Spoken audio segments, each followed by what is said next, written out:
Alright guys, how are y'all doing? Alright, so we are going to be finishing off Hyrule Warriors today with the Wind Waker Saga.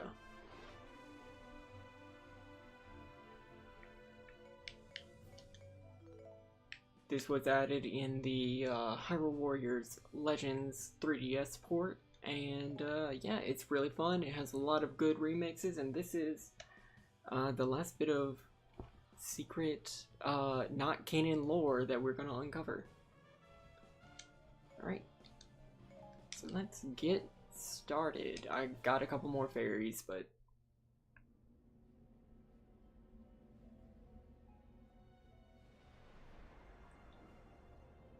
so we visit Lana one more time, and a darkness is coming.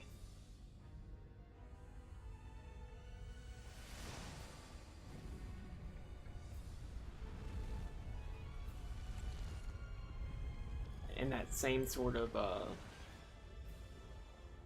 timey-wimey bendy portal thing just appeared, and well, that's not good. I'm sensing another rift between the eras. Will you inspect it for us? I should go as well. No, you're needed here, as am I. Link, we must ask you to look into this for us.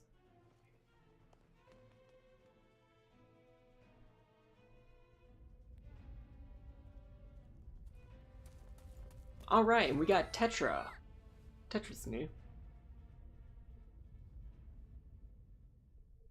So Tetra was brought into this not cel-shaded world. Expected to return to Hyrule after Ganon's fall, something rather ominous happened instead. A new world appeared, a world of a different dimension. Impa had summoned Link to Hyrule Castle. She asked him to investigate the strange happening. Once the preparations for his adventure were complete, Link set off.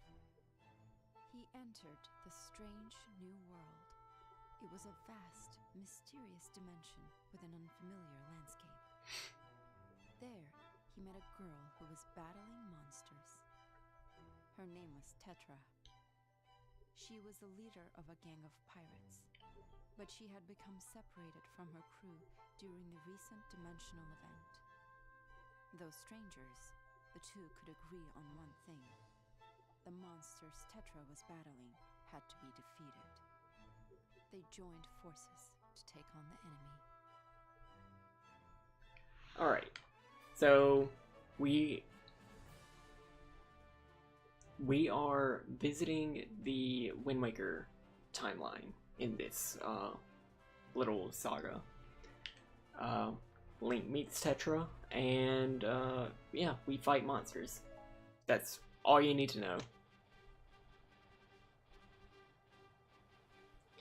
So we see lots of familiar Wind Waker locations here: the Forsaken Fortress, Dragon Roost Island, Windfall Island, and we meet new kinds of enemies. Which is great, because that means I'll be able to actually unlock the rest of the badges for the rest of my heroes.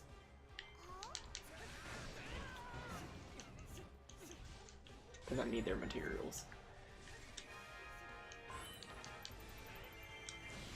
So this is actually not the first time that we've visited this timeline in this particular game, because remember, we visited the adult segment of Ocarina of Time. Because we visited the adult segment of Ocarina of Time, this is actually the timeline that happens then, I guess. We can explain the time paradox that happened at the end of Ocarina of Time, but there's a lot of discussion about that online. But essentially, the adult half of Ocarina of Time and the Wind Waker and the following games happen in the same timeline. However, they do refer to this as a different dimension, which I guess is one way to interpret the cel-shaded stuffs.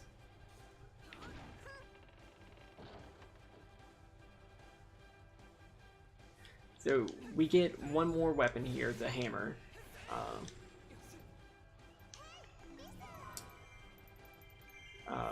Hammer's going to be one of our best friends for this, especially whenever we go against the new kind of giant boss that was introduced with this.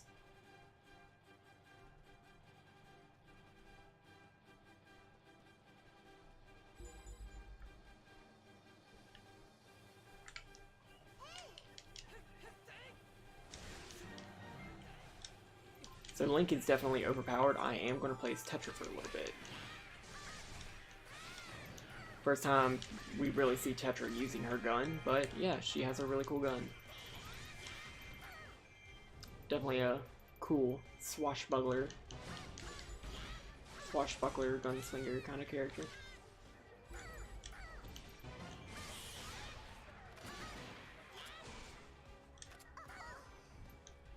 Of course, because I don't have Tetra unlocked for normal gameplay, I don't have most of her moveset unlocked right now. However, I have all of Link's. At least for this weapon.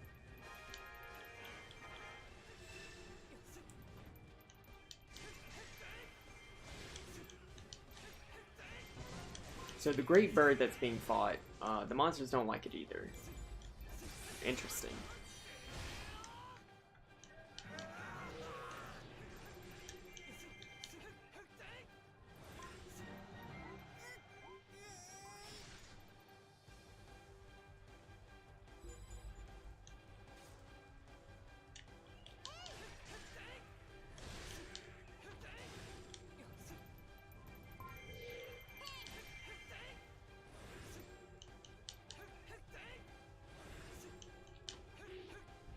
Alright, so here he is, the Helmarok King.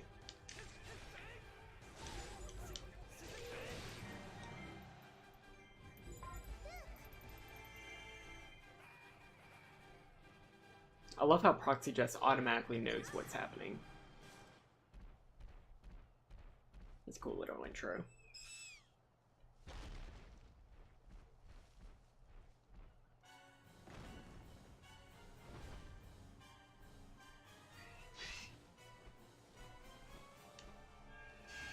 Fam, you need to get that checked out. You are molting everywhere.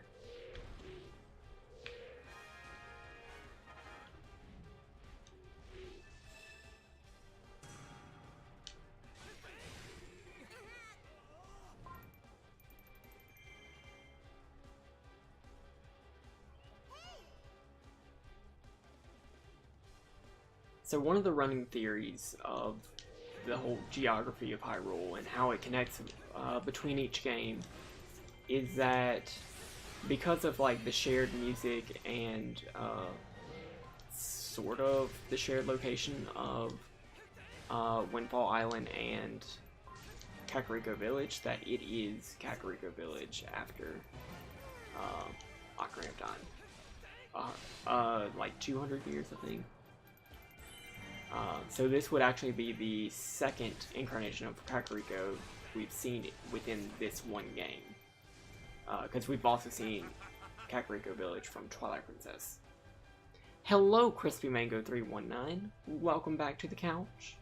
How you doing? We getting windy up in here?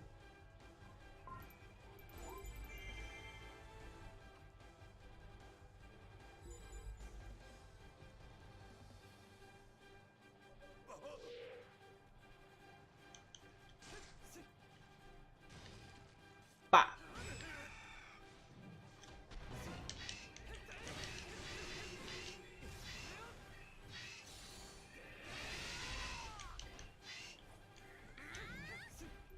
Alright, he's going. Alright, Tetra.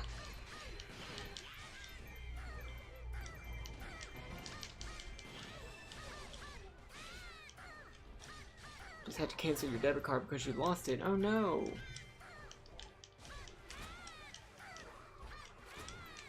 That's so unfortunate.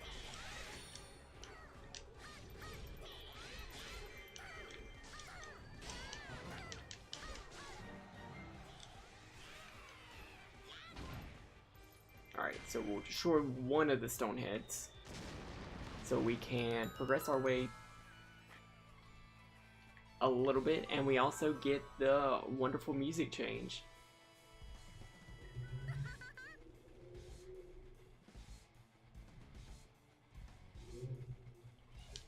This incorporates my two favorite tracks from Wind Waker.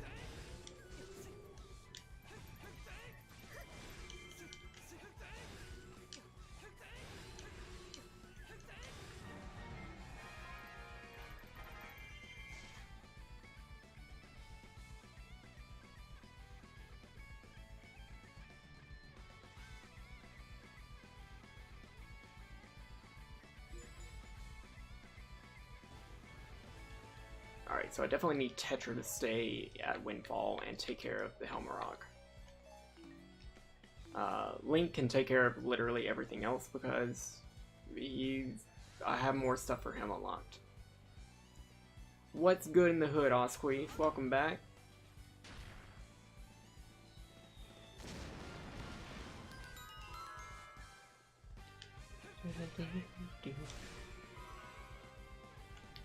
Yeah, so the tracks for this stage are the title entrance, or the title theme from Wind Waker, which is the Earth God's Lyric and the Wind God's Hymn.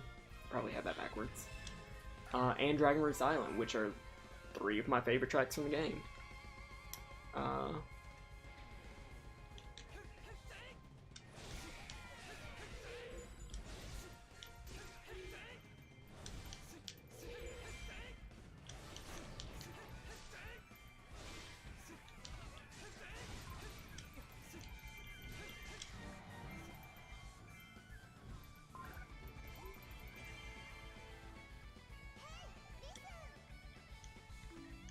Wow, I wonder if there's a convenient new weapon that we got.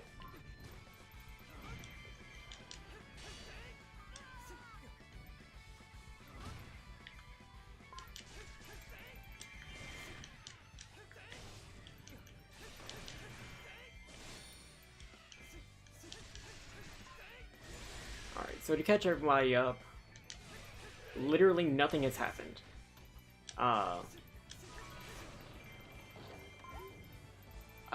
A few days, weeks, no one's really sure, after we finished the main quests and stopped Ganon, reclaimed the Triforce, and closed the time gates to the other realm, Lana was attacked by something, and a portal to this weird new dimension opened up. And now Link is going to investigate and meets up with Tetra, a strange new girl from the other dimension.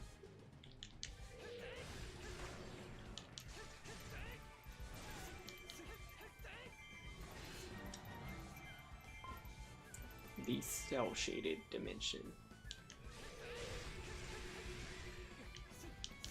Tetra has a gun.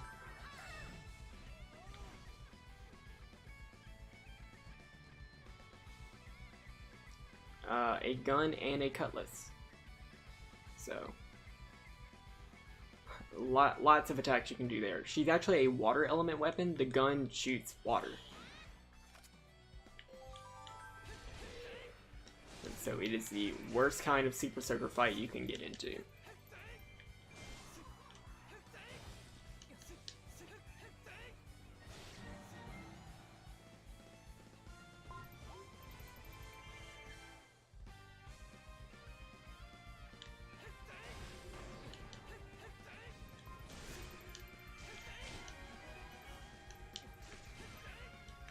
And there's our majestic Dragon Roost Island, also the second version of Death Mountain that we'll be seeing in this game. 2 Kakarigos and 2 Death Mountains. Lots of incarnations of wonderful locations.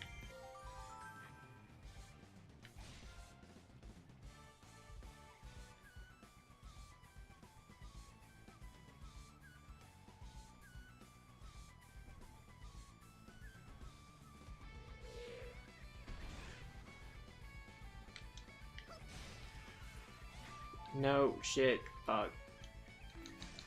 Die.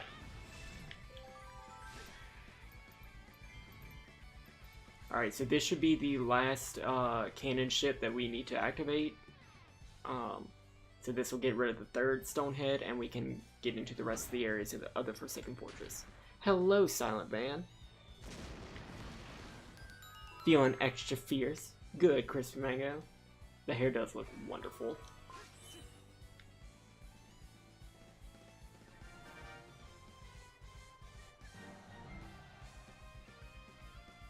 Alright, why does that door not open?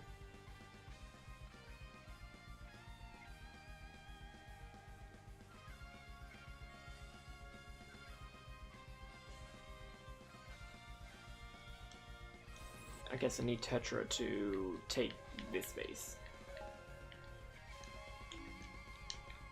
That's fine.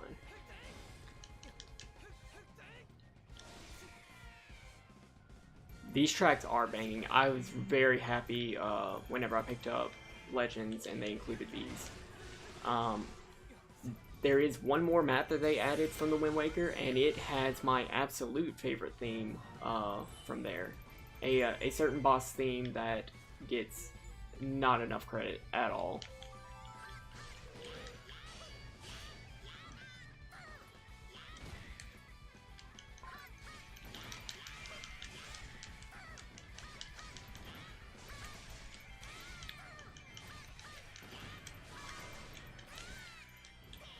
Go Skulltula. Link, go get it.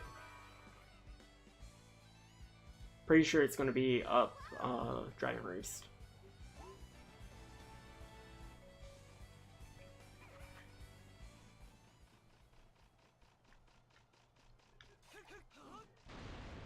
Yes.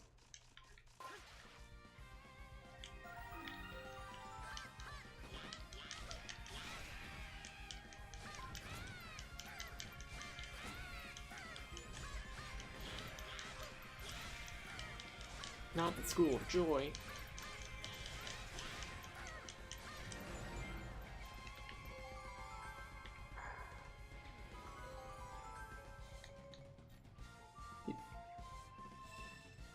Who the fuck says Wind Waker has the worst soundtrack?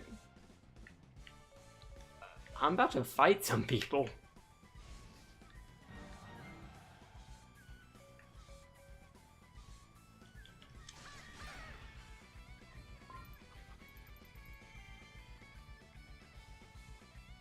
Oh, is this the School of Joy? Yeah.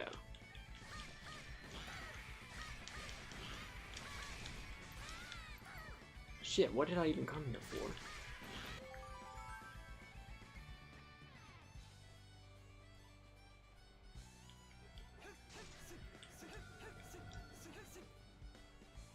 The normal fight music is okay. It's better than Twilight Princess's, which is one of the few bad things that I'll say about Twilight Princess's soundtrack, because I love it. As I love most things about Twilight Princess.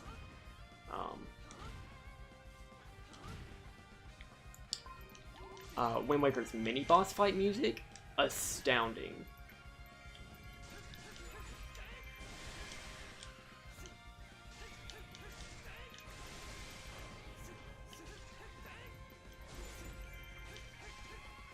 But even like the normal fight music, I think fits really well into the atmosphere of the game.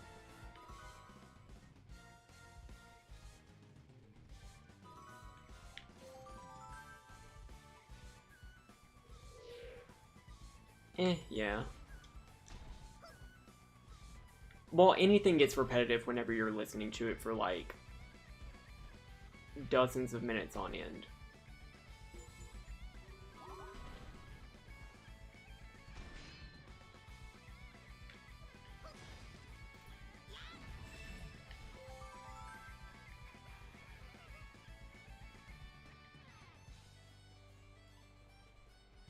Oh, definitely. Definitely. Although, if you listen to a lot of speedruns and you have to listen to Link go and sit every second for like 4 hours on end, that gets kind of annoying, but definitely in a regular playthrough, whenever you're not hearing the same 4 sound bites all over, yeah, that link definitely sounds best.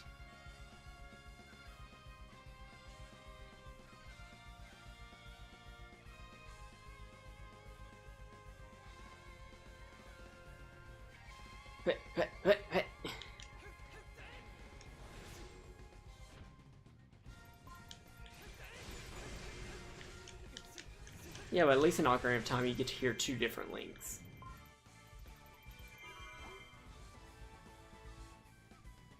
I mean, what? Spoiler alert for tomorrow's stream.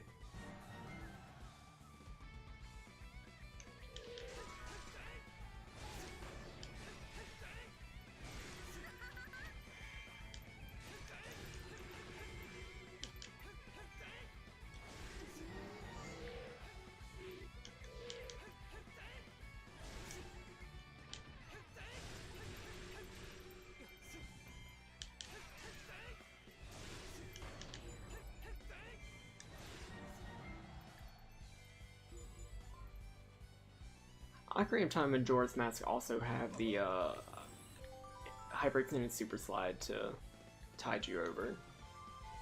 Wow, stream ruined.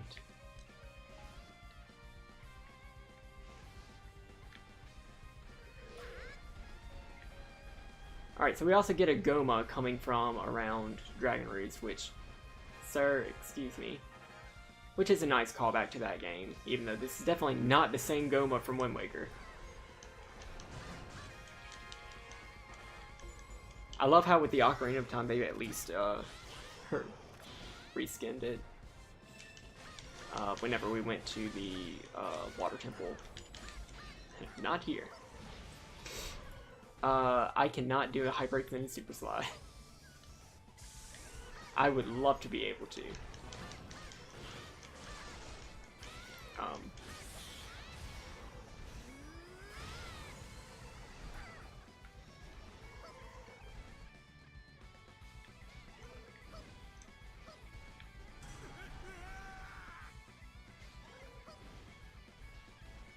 I don't know. The way that I'm going to be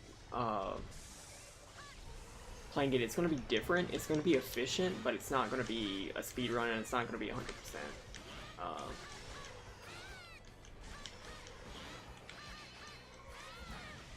I hope it's going to be efficient. Wrong ones.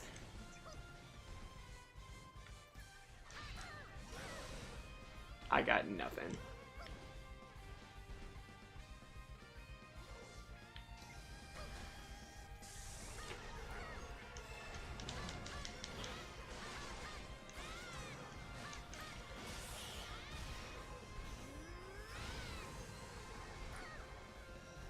I think I only know like one glitch in any Zelda game, and it's how to do the extended boomerang jump in Twilight Princess, which I've successfully executed like once, and I was very happy to get it working once.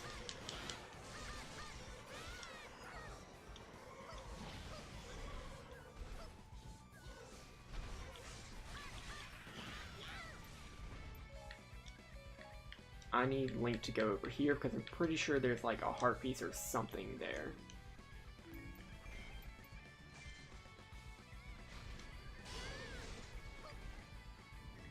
Just do a speed run, but for lore.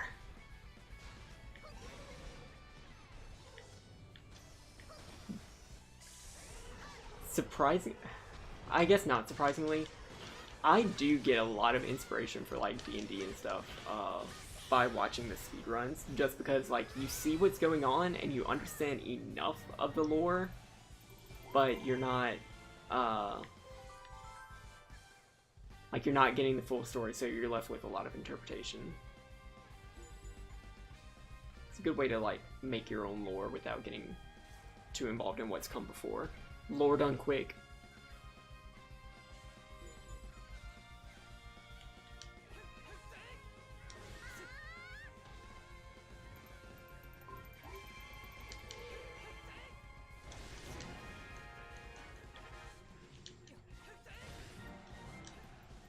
I'm surprised that Games on Quick is going to be, or Summer Games on Quick is going to be the end of June as opposed to right now.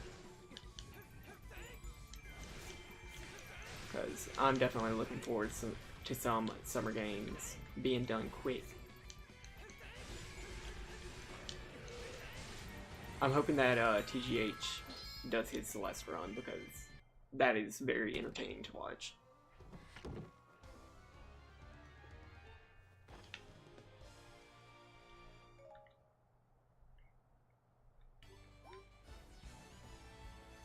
Alright, I think this is it.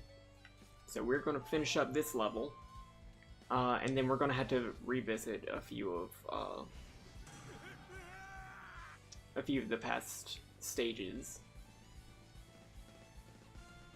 just with some new aesthetics. So like, I think the next one is Gerudo Desert, but at night.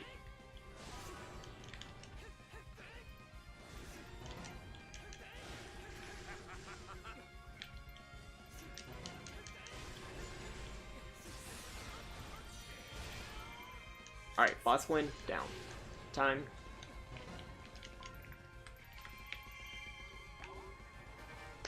Alright, so Goma and the boss win are gone. We've met Tetra. There's not much more happening in this stage, other than that we've driven back some monsters. Except, guess what? That bird. Where'd Tetra go? I hope she didn't get kidnapped by a bird.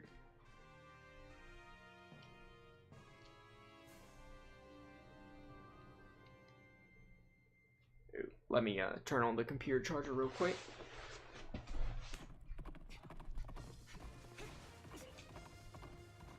Alright.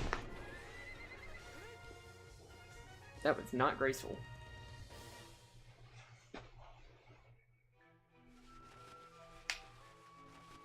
In the new world, Link met the pirate leader, Tetra, and they fought valiantly together as allies. But it would seem their enemies were stronger and craftier than they had imagined. After claiming victory, Link looked into the sky to see a monstrous bird flying off into the distance. Squinting to get a better view, he saw that the giant bird was carrying something in its talons. Not something, someone. It was Tetra. Link had to do something, or she would be lost forever. Nope, she's dead. He dashed off to save her, without a second thought. Notice in the art, Link is not using the Master Sword. We're just using it because it's better than our actual sword.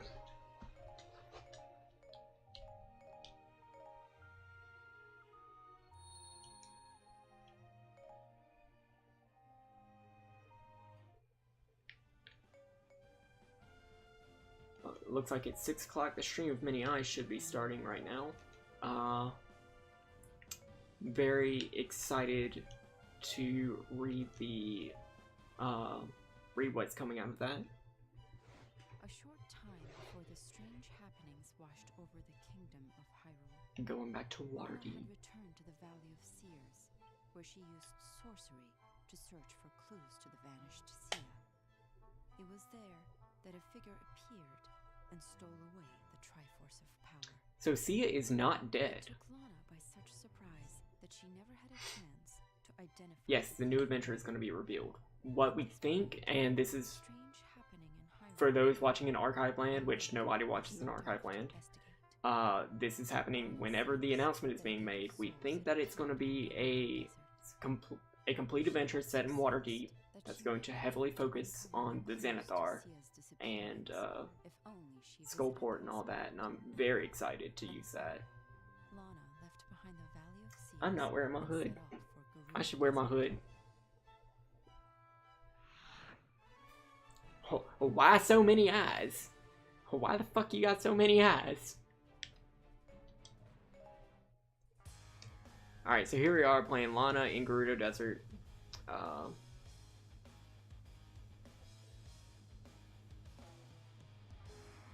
Wow, how off-brand of me. Yeah, it's even worse because I know my hair was looking nappy. So yeah, more Gate of Souls have been opening, which is weird because only Sia has really opened Gates of Souls.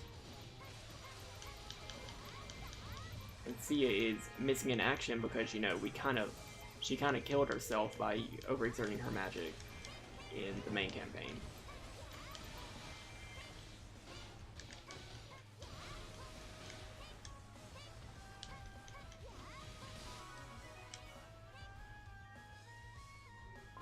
So that's going to be the main focus of this mission, is just closing those gates.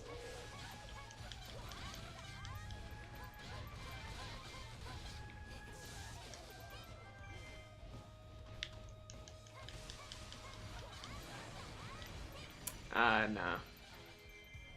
No, I literally just forgot. Just like I forgot Silent Band's hiatus ended today.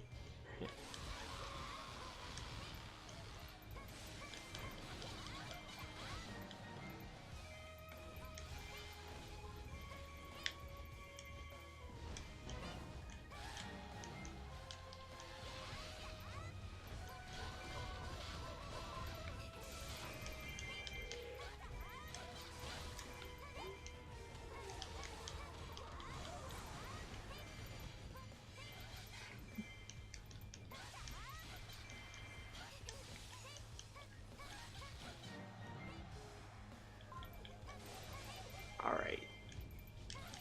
I need to go to the other side of the settlement right now, because things are happening. I don't like it.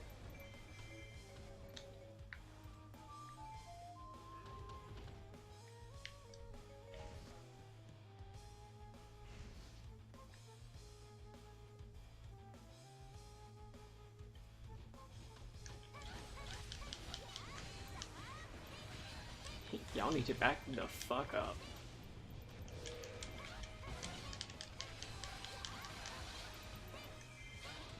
Ooh, also, y'all make sure to check out the new Twitch Unity emotes that do not appear to be going away.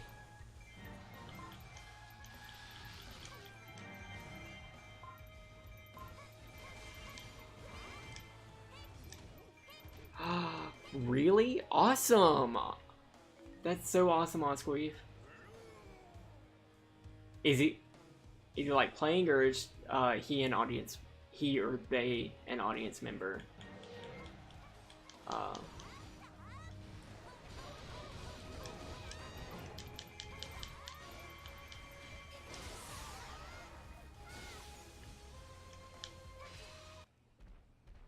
Hey, look who's back.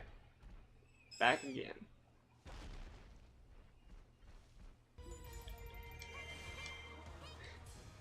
Oh, they're doing like the real NPCs?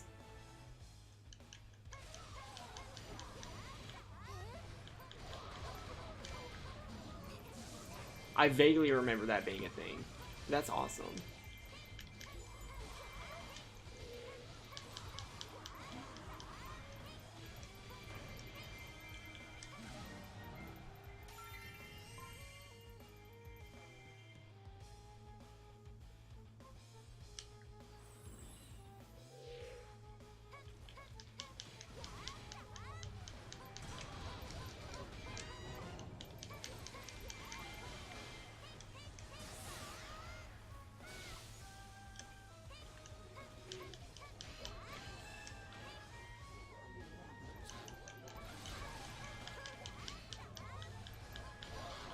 Alright, so Tetra has been dropped off. So now we'll be able to play as her once again. Definitely going all into the Tetra.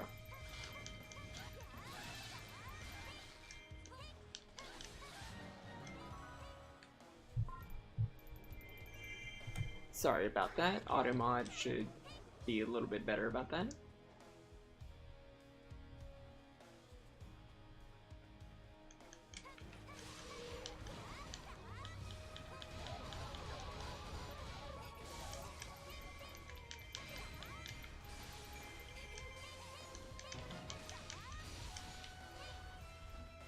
Alright, slowly but surely getting these gates closed. Ah, fuck. I didn't activate now.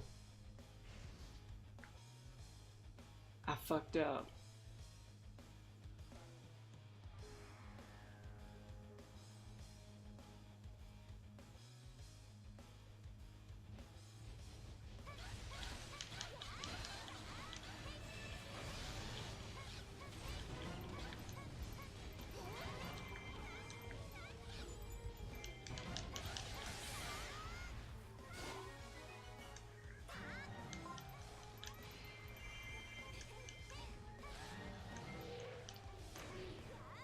Oh, hello.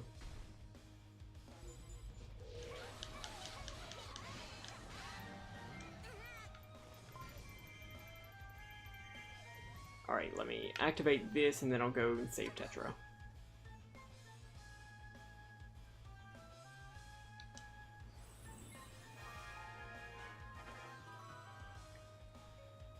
Oh hey, Link's back. Yeah, so Link followed Tetra over here, so yeah, now we can play as him. Except not yet.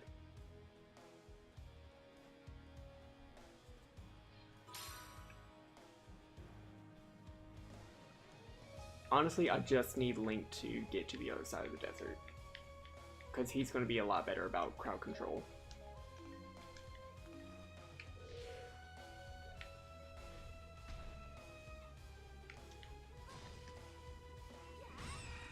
She might have had an NDA.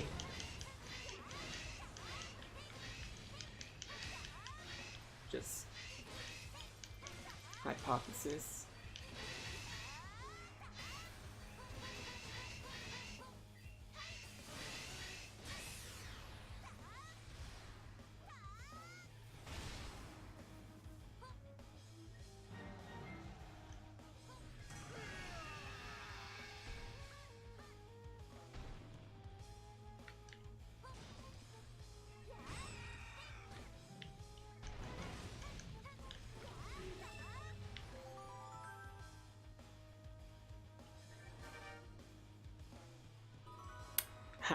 I'll be having words.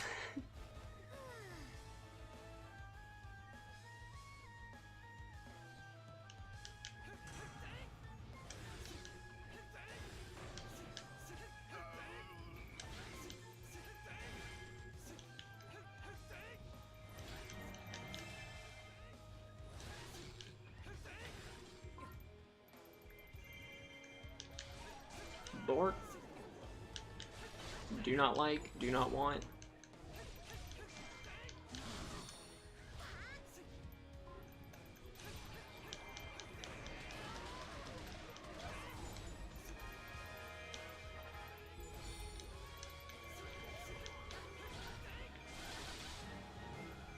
Yeah.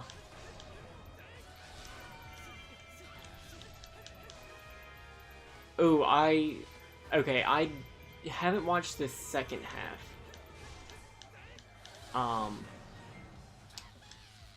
It gave me a lot of. I shouldn't say that. I shouldn't say that because that might spoil things for those few who haven't gotten caught up on Dice Camera Action. It's very interesting to see the Cult of Tiamat. It's definitely one of my favorite villainous groups, and it's totally not because one of my PCs is having thoughts about them, which hopefully we'll be able to play on Sunday.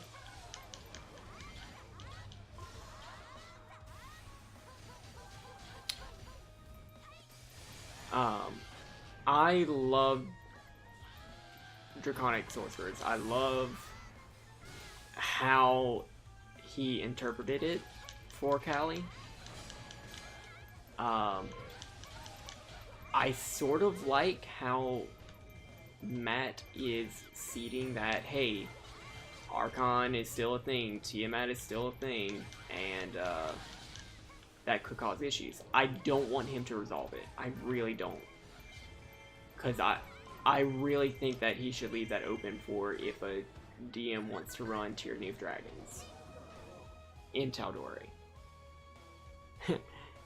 Gonna divine smite those thoughts out of me. Uh, I've had a little too much time to think about what Rogar wants to do. Mostly right now it's, hey, I need to go make some jewelry for my guild. Cause like this is the first time that I'm really like, hey, he's a craftsman, a guild artisan. Let's play into that a little bit.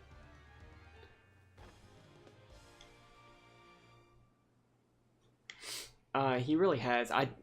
Honestly, at this point, I don't think he knows which one he wants to use.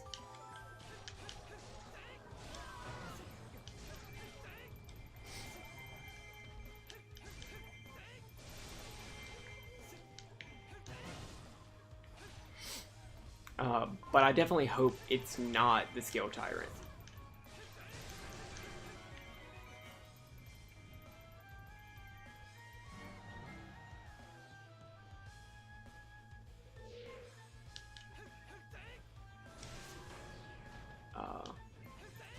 Yinagu was a really interesting one, but I like what he did with Vecna, which, spoilers if you haven't gotten caught up on Critical Role 1.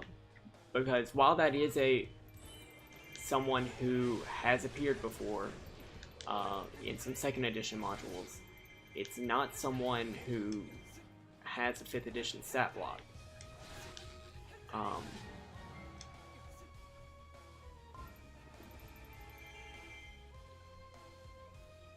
So we really had to keep, like, even like if you go to the crit roll stats page, we don't know what Vecna's full stats were. Yinagu is minor league.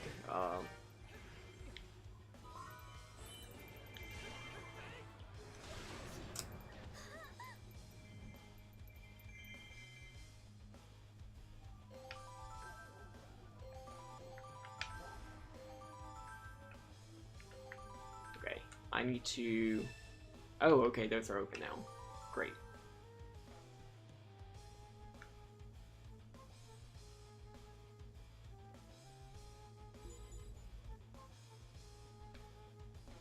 Has Matt ever used a published 5e dude as a boss? No, because like the Grey Render, he made that himself. He used a Pit Fiend, just a standard Pit Fiend. That was technically a boss. The Garishiro as well, and I'm pretty sure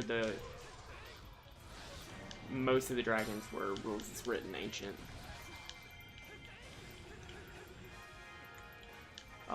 Sans, Raishan, and Dordog.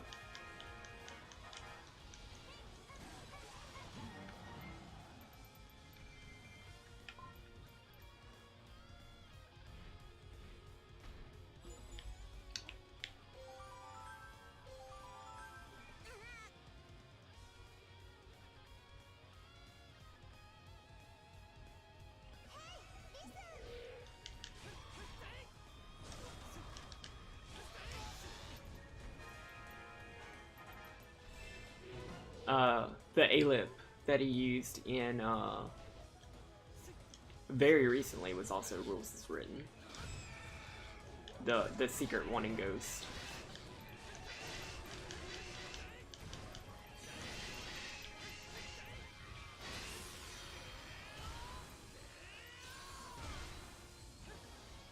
Yeah, you're right. Okay, so like Umbrasil had invisibility and stuff. Yeah, okay, they were beefed up a bit. Borgal, I don't think so. Especially knowing what their plan was. I don't think he was beefed up.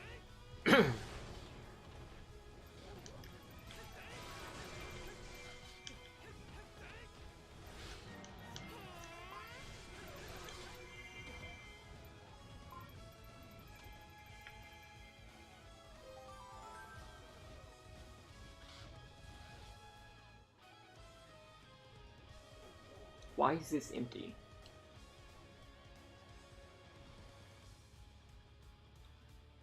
Is it a trap? No, it's not a trap. Alright. I need everyone to go to the sacred grounds. So we can kill a burb.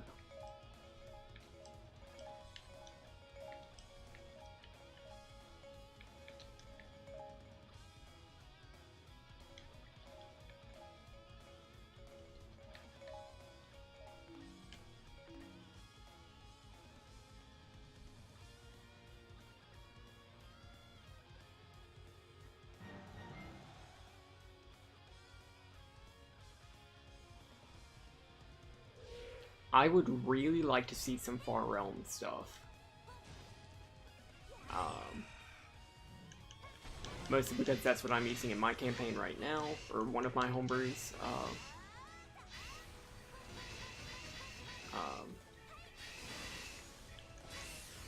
And I kind of need to know, hey, what's everything that I'm doing wrong with the Far Realm and Tharsden? Hello. You go right ahead.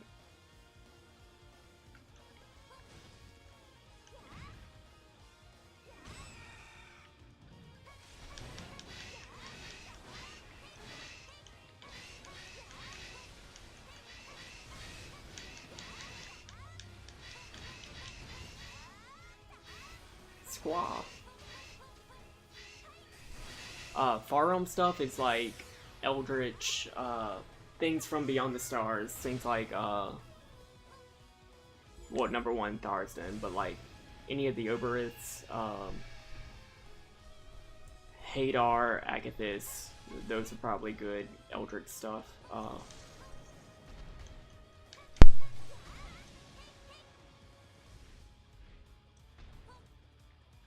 Yeah, Lovecraft. I know in Mordekainen's they released a lot of stuff about the Star Spawn, and one of the variations that you could use for those were things that you could use for cults of like Tharsden, the Chains of Oblivion and stuff, which was very cool. I'm very excited to use that. It's just I haven't taken the time to like sit down and write any D&D stuff or prep anything or read either Mordekainen's or even the Matt Colville Stronghold rules, because those are in playtest right now.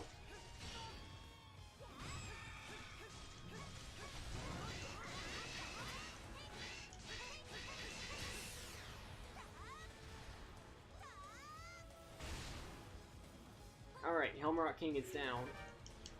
And that's it. Cool, so we saved Tetra. Tetra is safe. But what's going on now? Oh, yeah.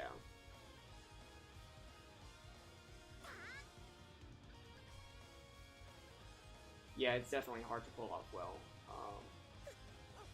It seems to me like D&D is very much a game that's meant to give the players agency and have them be able to control a situation. Adding something like Lovecraft, something that really I've only come close to with like Slender Man, seems to go against what most people think of in the game. Out of the Abyss, running Out of the Abyss would probably definitely help with running Lovecraft to stuff. rescue Tetra and close every gate of souls. But the change that had overtaken Hyrule seemed irreversible. Lana, Link, and Tetra were all at a loss as to how to remedy the situation. Yeah, so no one knows Just then, when they were what most happened, in need of but help, hey, a then we certain get Boat legendary Dad to come figure help us. appeared before them. He was King Daphnis no Handsome Hyrule, the king of Red Lions himself. In Tetra's world, King Daphnis was the ruler of the ancient kingdom that had been sealed away. By divine command, he revealed himself, hoping to save a world rocked by strife.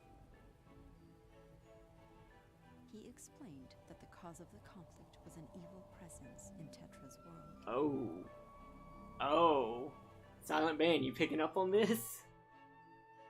Their target much clearer. TSB's running an Out of the Abyss game for Crispy Mango and I and some other friends. Difficult battle ahead. We've been on hiatus from those games for a while though, because grad school and, you know, everyone's a busy adult.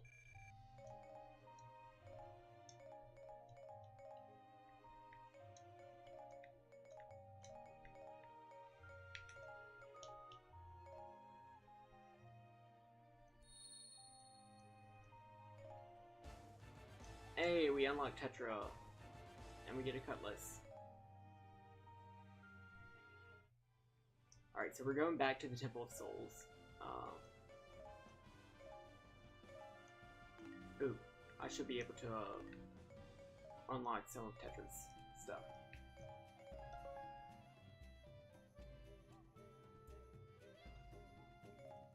Oh yeah, I got one-shotted. Me, the tank.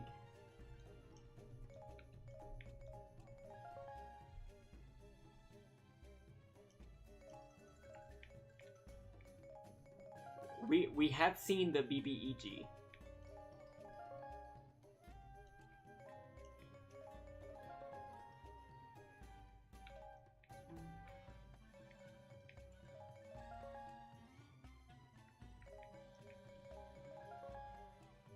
But that's where we left off, I'm pretty sure.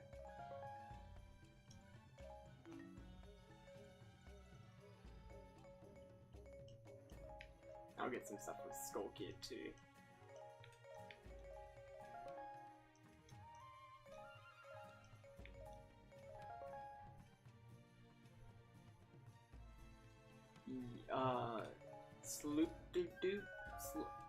Sleepulop. Sloop-de-boo. Shoot-de-boo. I don't know what it is.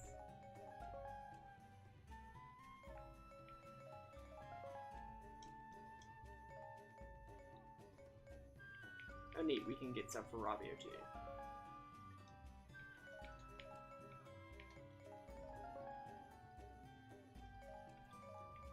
But yeah, it's whenever we dropped off Shoe Shot, or whatever his name is. So who, not who again. Whatever the race is called. It's hard to pronounce.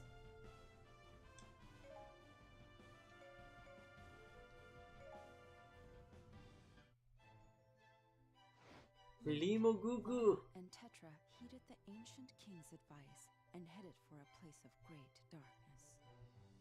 Tetra resolved to fight alongside Link and Lana Awesome. So Tetra's gonna help us out. To normal. For she knew she could not sit idly by if someone lurking in her own world was the reason behind these strange happenings. Upon nearing their destination, the trio could feel the power of the darkness grow stronger.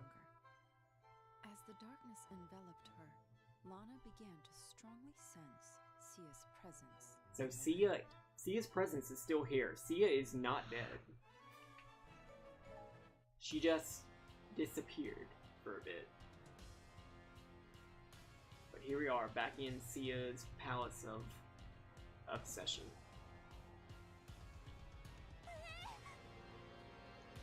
And in this fight, we will be able to play as King Hyrule.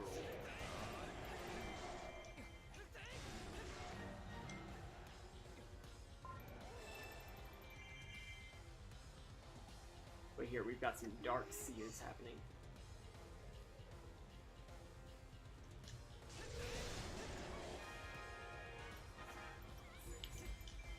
Oh no. Well, I mean, Drow are generally not good people, so that's a healthy way to feel.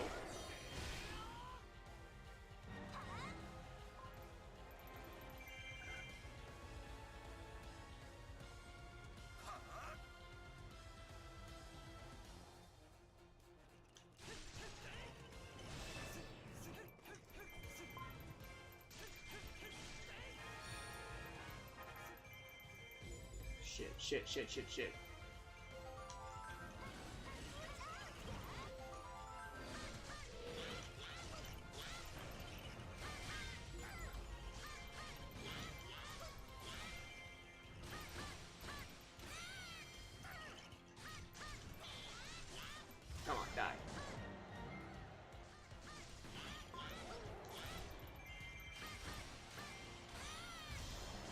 So that messenger should be good. Let's quickly go across the battlefield to the other one. Everyone else can take care of Darkseia. Oh no. The DM is plotting in my chat. Do I need to add this to the chat rules?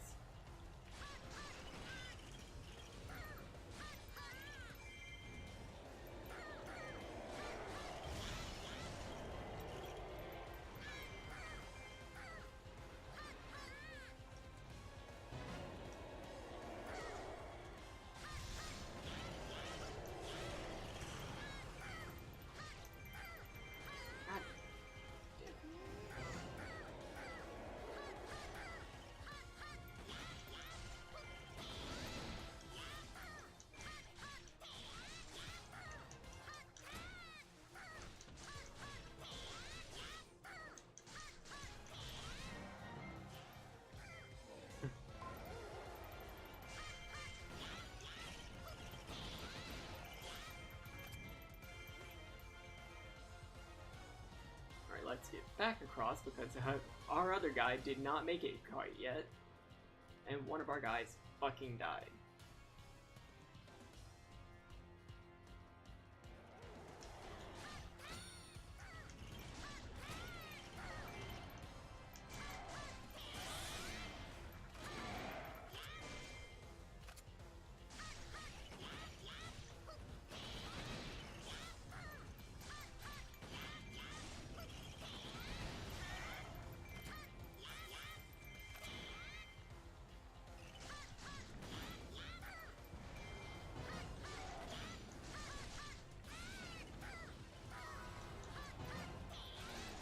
There we go.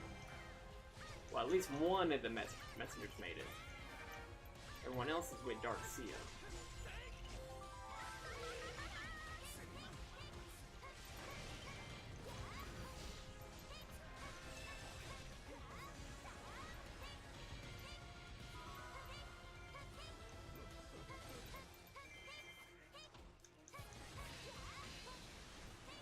So the whole point of the Wind Waker Saga is save Sia, because, you know, Sorceress with all the light push out of her is totally still redeemable.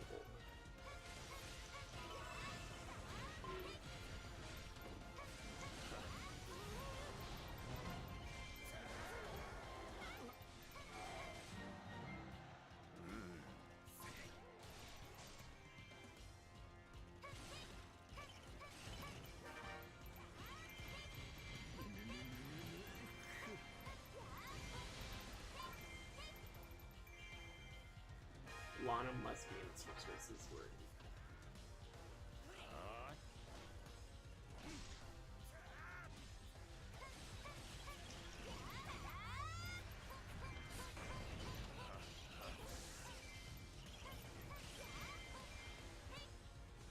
Hey, we're pulling Lana from the other side. Or Sia.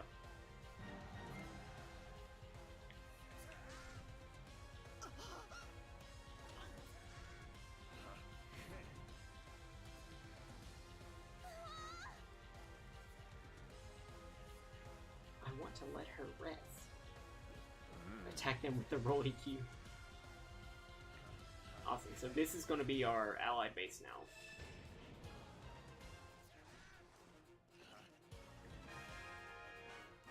Sia is not looking so good, so we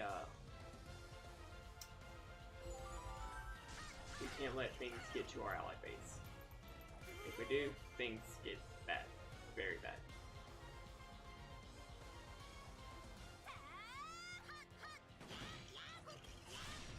Oh no.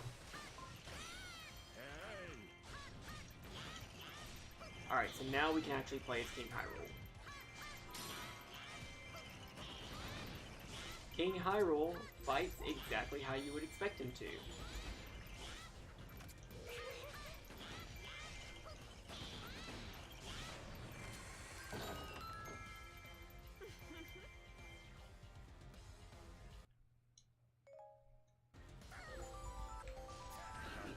With a sail, and at some points even turning into the boat.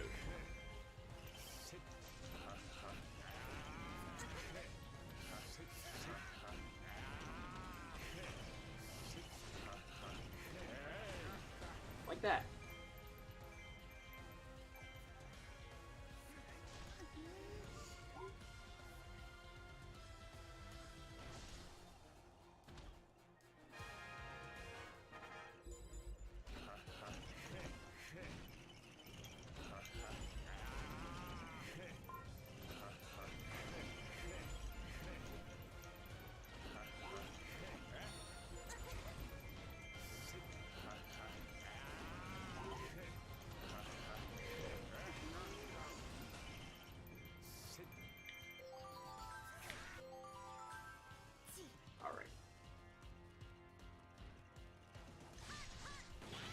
What we have to do is just capture all the bees. Which is just generally a good thing to do.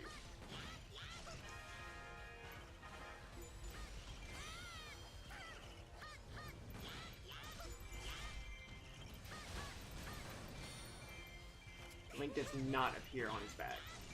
Toon Link actually does not make an appearance in the main story, even though he is an unlockable character.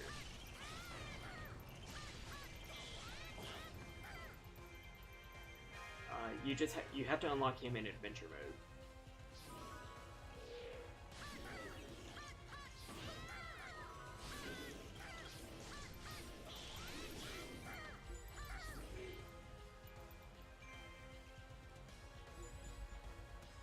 Shit.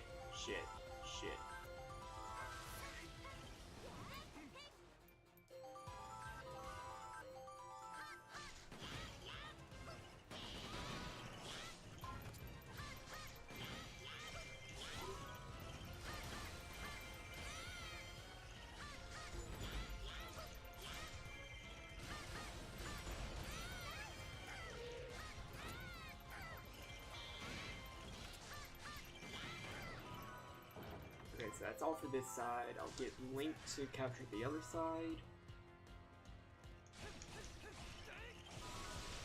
Where is Salvatore? It's an unlockable character. Same place as Bruce.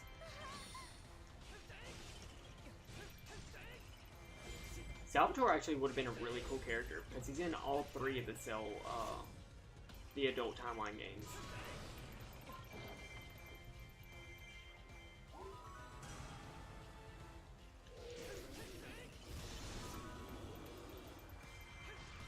Go social.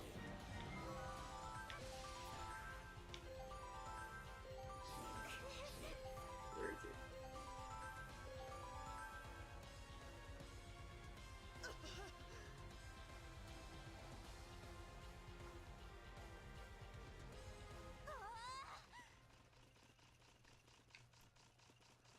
Hello.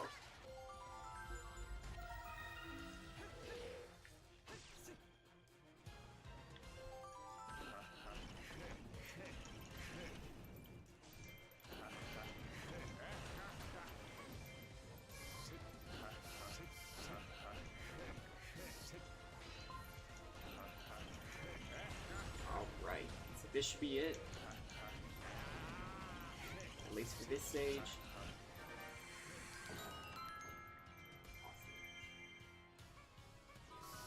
Come back, take this. True. Honestly, any Breath of the Wild characters would be great. Except Taba. Fuck Taba.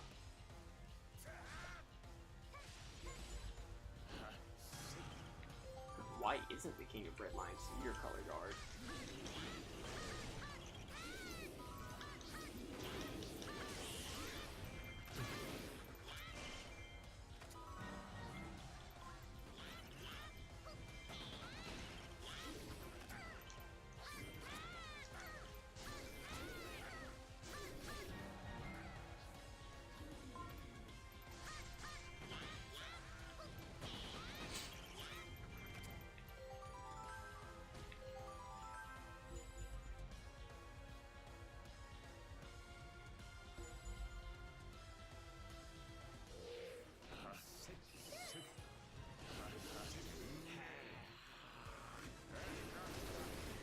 There's a Roll20 stall at the stream. Aw.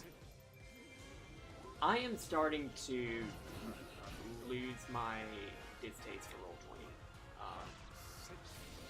which which is good because that's how I'm going to try to completely run Princess of the Apocalypse.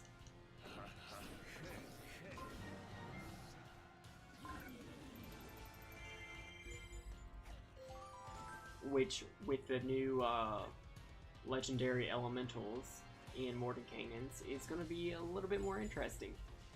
Hopefully.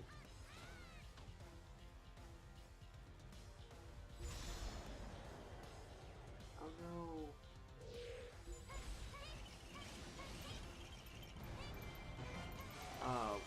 One of the players in my...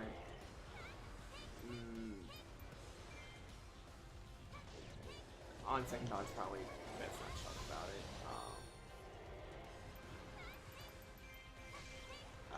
One of my online friends was having some anxiety, which it's never good. Are we playing that soon? I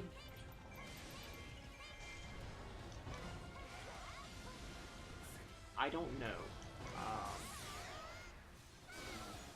I have everything ready, but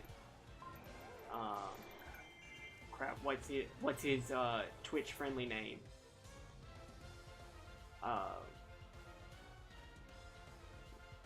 We need to make sure he's good, or that we can find someone else to join. Because I do want to try to run Princess of the Apocalypse in a sort of, kind of, pseudo West Marches style.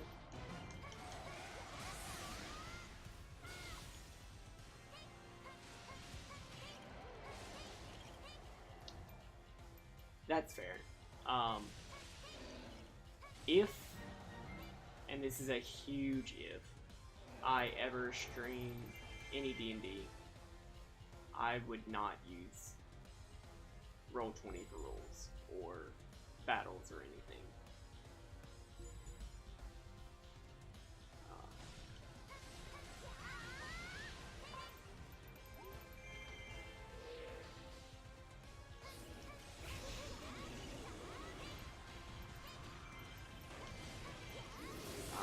Because that would make it a little bit less of a tactical game, which would mean it would be a little bit better for Roll20.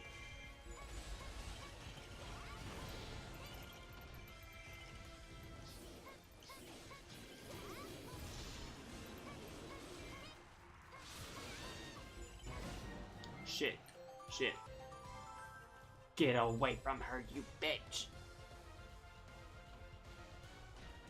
Yeah, Faultier the Mind is definitely good.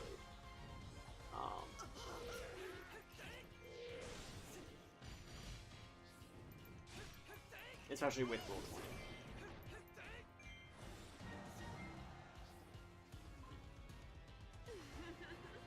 Just because, like, running everything with the maps and and the tokens and all the tactical bullshit that comes with running a full battle map, everything game on Roll20, it seems like busy work. I mean, some people, Sir Lucian is a good example, really like setting up maps and doing things in Roll20. I'm not one of those people.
Alright, so we've stopped all the enemies that were coming to attack Sia.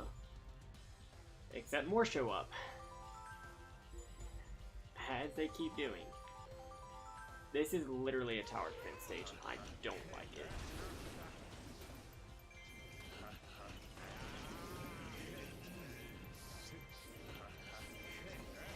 I mean, that's fair.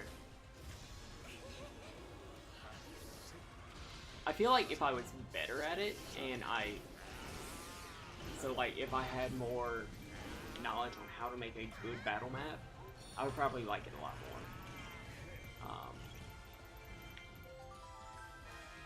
But the way I've been, in the games that I've played, D&D has not been a very tactical game, and I kind of like it that way.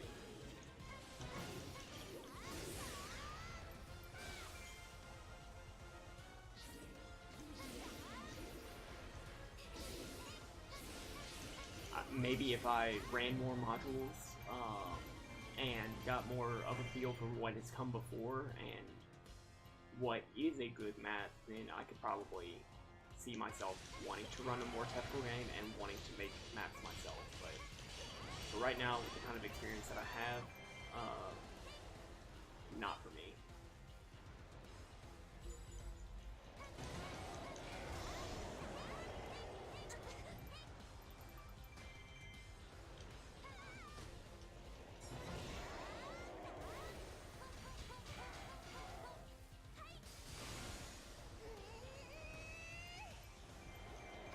And I say not for me very, like,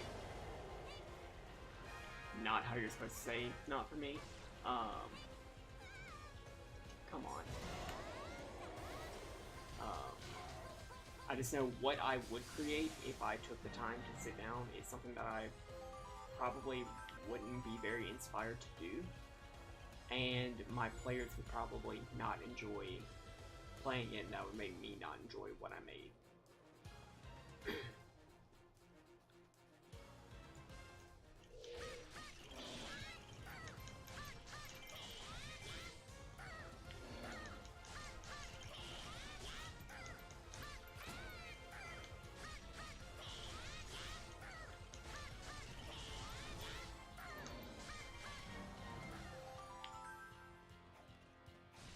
Alright, there's one last guy.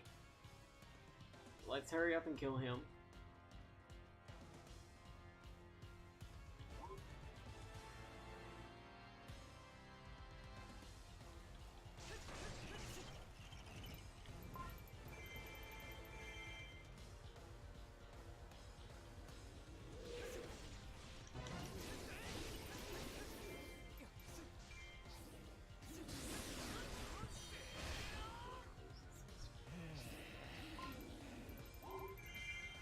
Alright, so now Darkseia should show up. We fought literally everything. All the things.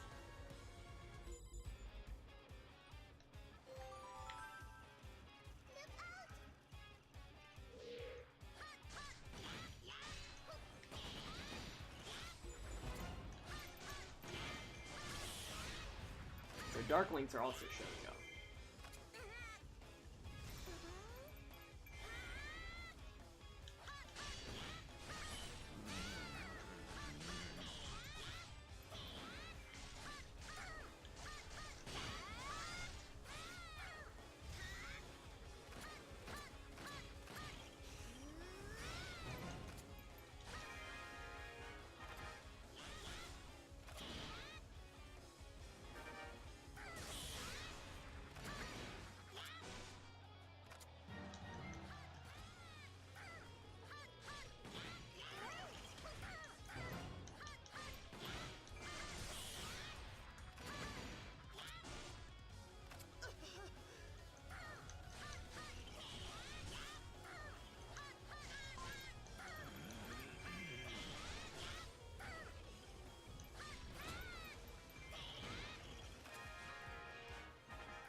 Shit, who's yellow? Bonnie's yellow.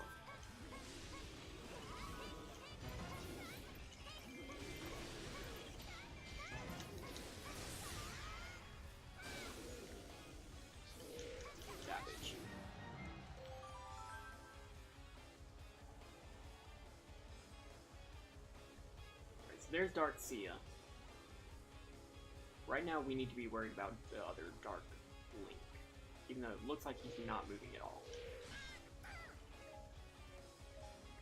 Let's try to get King Daphnis on our side.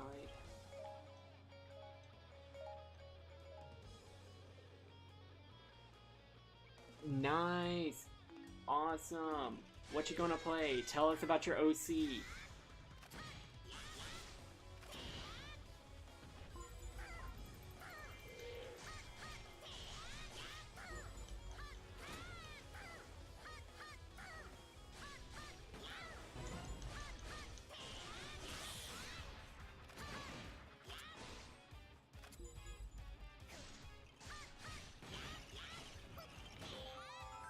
What is Lana doing?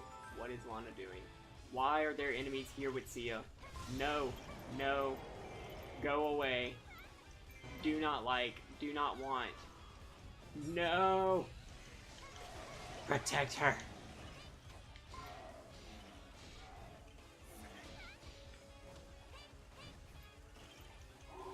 Awesome, our Paladin. Ooh, fave. I've played a lot of Osmars, and it's almost always fallen Osmars. Asimar, whatever.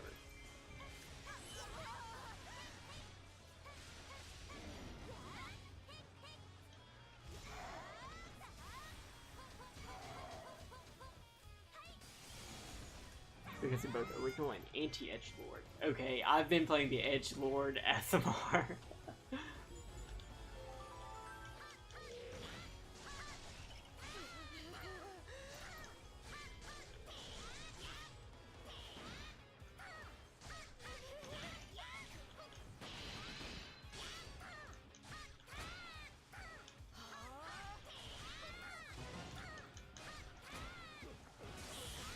Okay, so someone stole Sia's magic. That's an important piece of dialogue.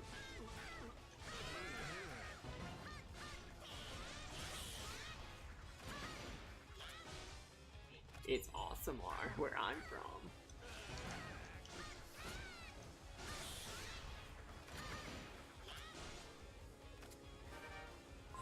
Alright, so... Shit!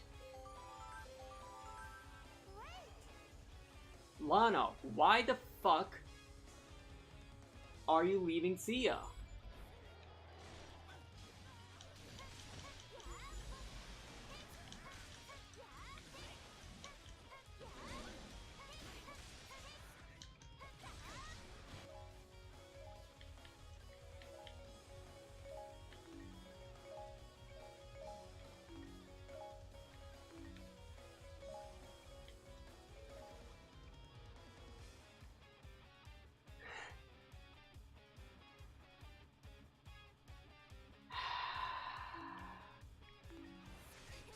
Congratulations. I was thinking Asimar Queef, but I was not thinking Queefling.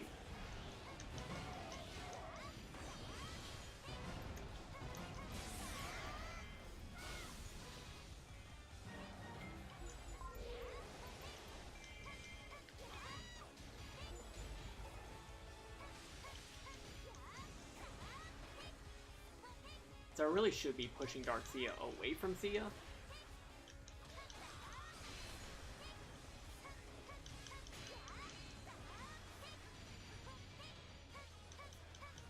Oath of the Dragon.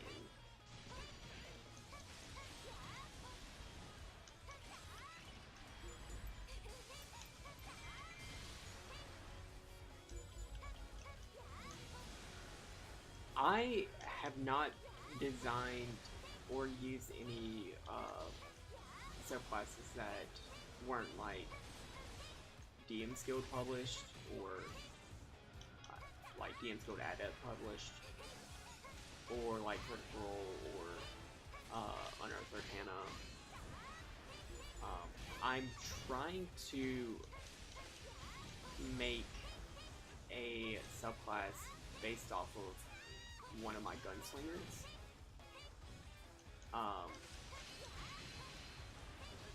More of just a character exercise than anything.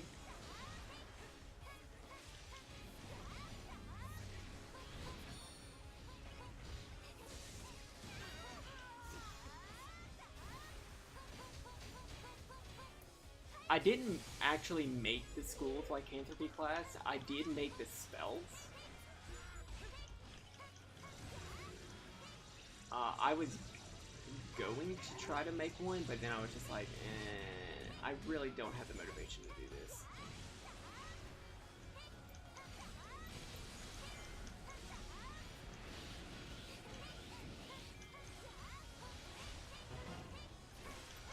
Also, whatever subclass I did actually publish, I would want to, or whatever class I created, I would want to publish on D&D Beyond.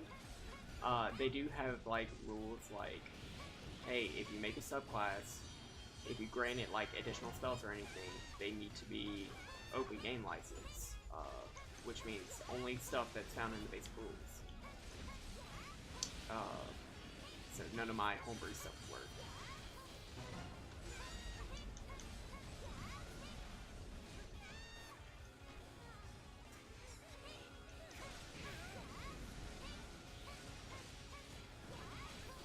We do.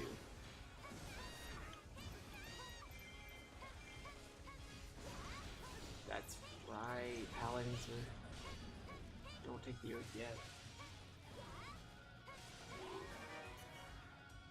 Alright, I need to answer this real quick.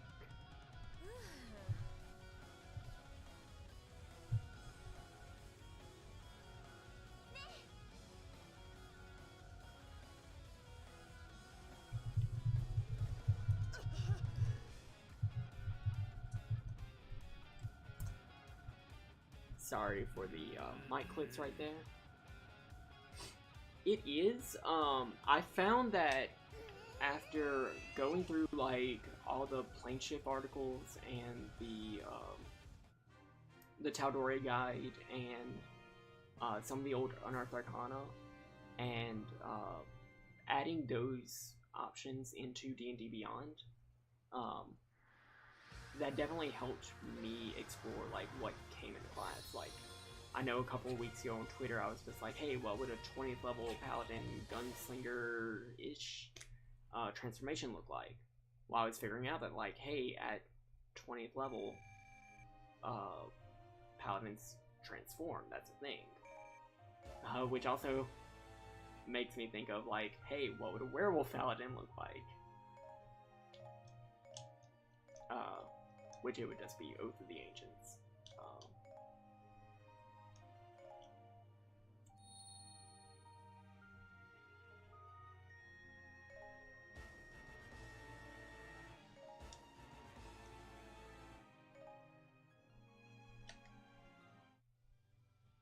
Oh, okay. So this is going to be the end. This is going to be the last bit. This is the second and final Wind Waker map that's been introduced, and this definitely has my favorite track in the game.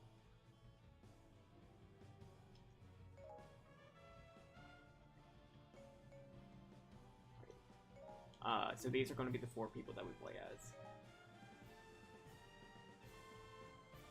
You get to turn into an ancient dragon. That's fucking awesome.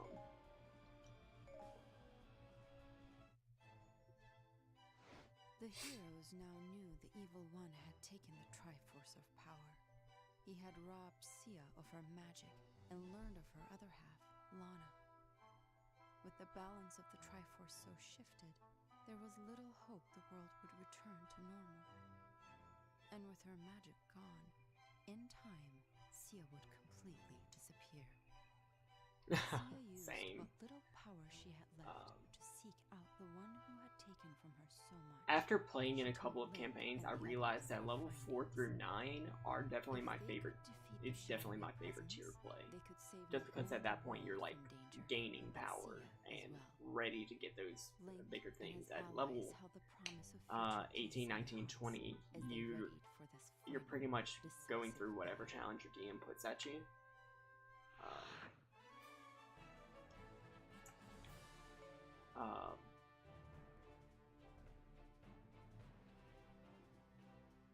And it always seems like that next level is so far out of reach. You're not growing anymore, unless like you're doing a level of session, which is weird.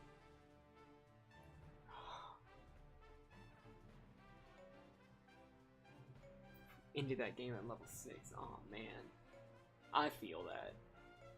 Alright, so we'll be playing in the Earth and Wind temples.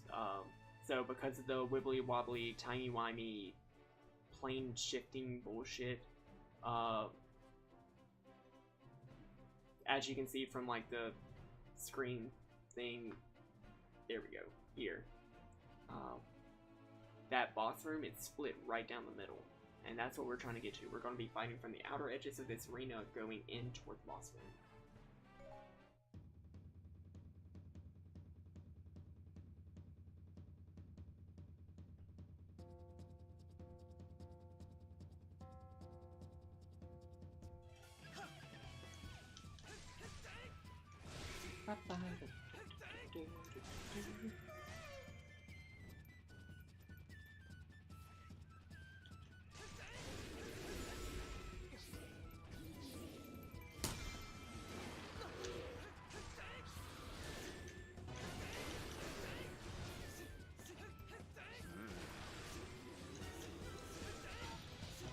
Monks are great.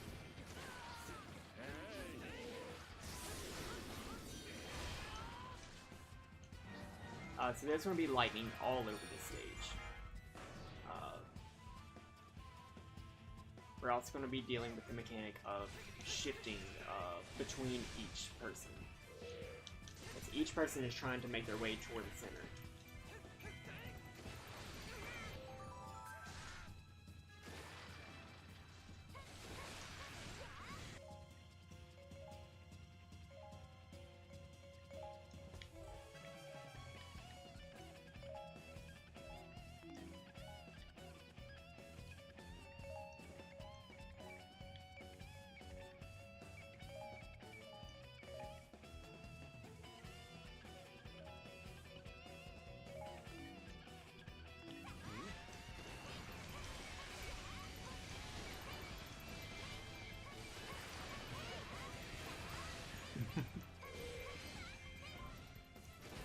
Yeah, so this theme is the Moldera battle theme.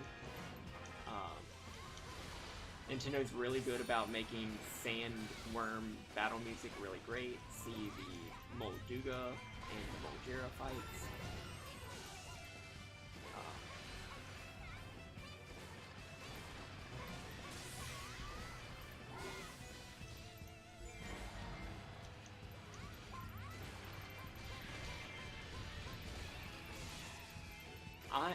I'm definitely lacking in my Jackie Chan expertise, in my Jackie Chan lore. I've only seen parts of the animated series, and I've seen Rush Hour, and that's about it.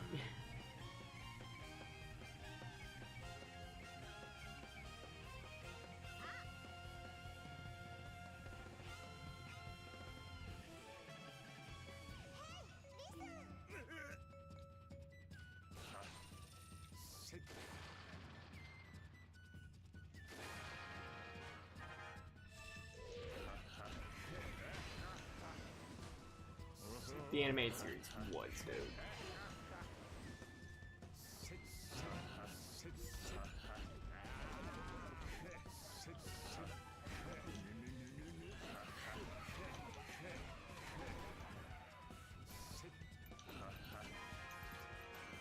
Yeah, you'll notice they're kind of spoiling the boss of this game.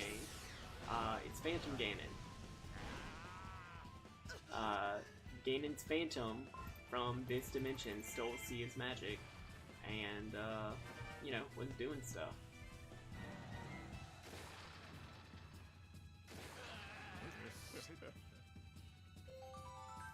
Yeah, I need Tetra to open this way.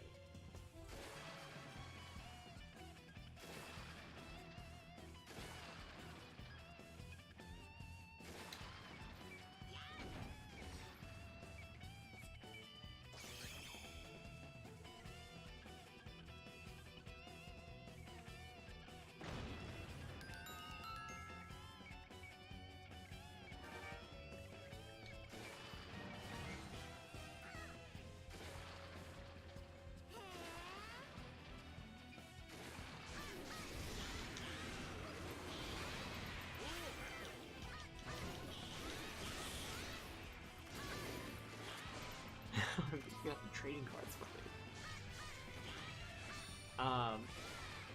I've made monk NPCs. I've never actually played a monk. I did run a game of Pathfinder where one of the players was like a monk assassin who like killed people with their hands, and that was pretty good.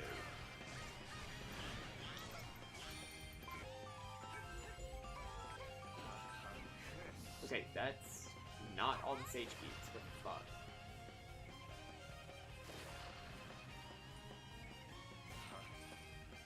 Where am I getting Skypes?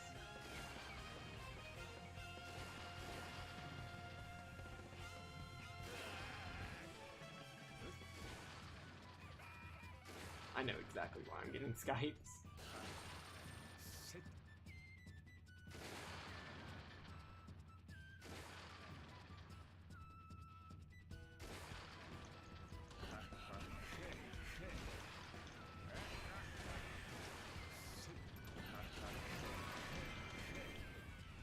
Yeah, monks seem like the power players class, which is probably one of my reasons for not wanting to play one.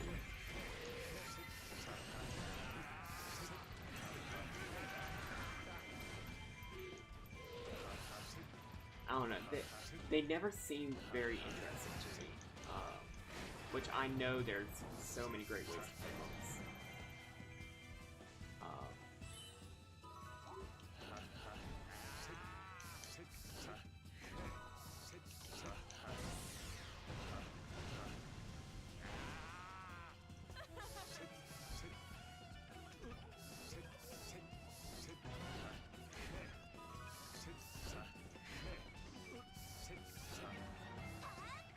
Alright, so the waves are open.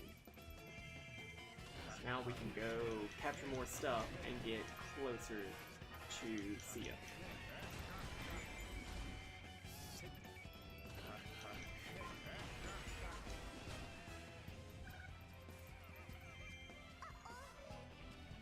So now what we need to do is capture the 2 keeps on the side. So let me command everybody to move to their respective areas. Shit. Okay, it looks like I'm gonna have to focus on Lana.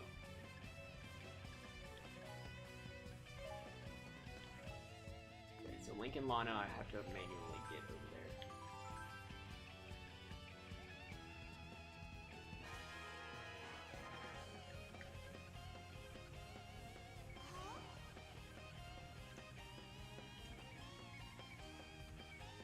Shit, it's the other way.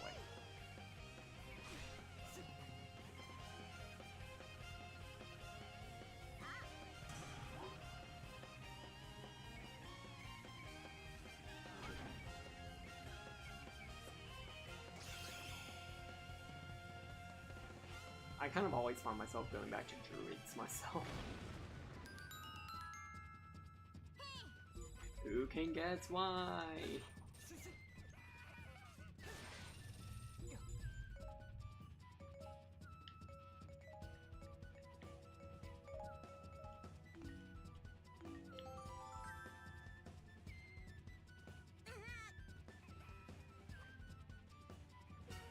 Shit. Okay, I'm 0 for 2 on that. What the fuck? Goma and Manhandlo want to come in here. Ah, fuck. Of course I got Manhandlo.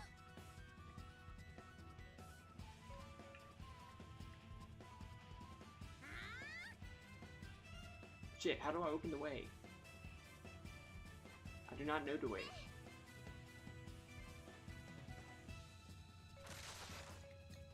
Fuck.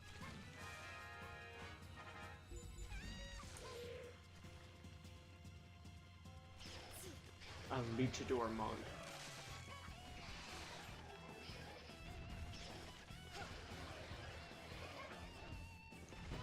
That would be amazing.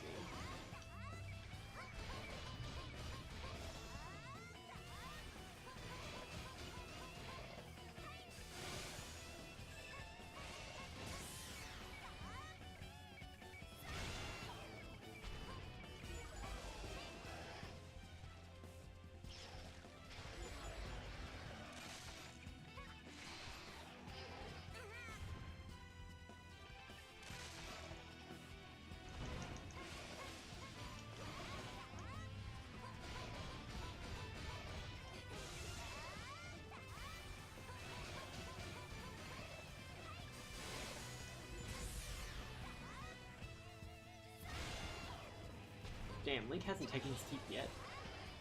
So I'll lose your homebrew class, which is the most OP thing ever, but it was amazing. I missed my opportunity with this.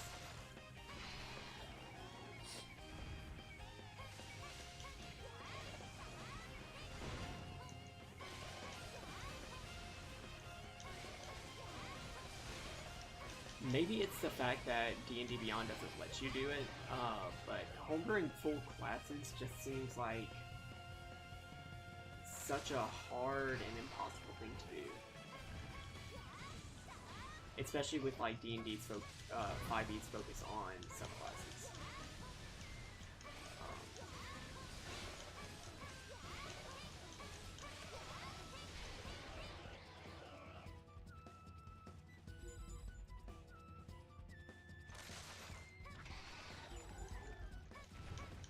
Suplex a Tarrasque. What the fuck?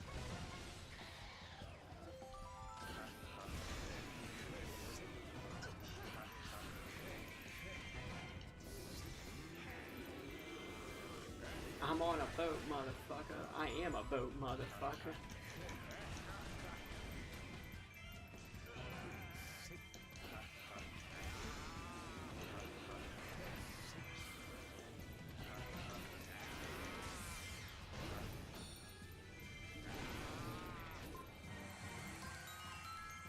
Hello, I am here to wrestle God.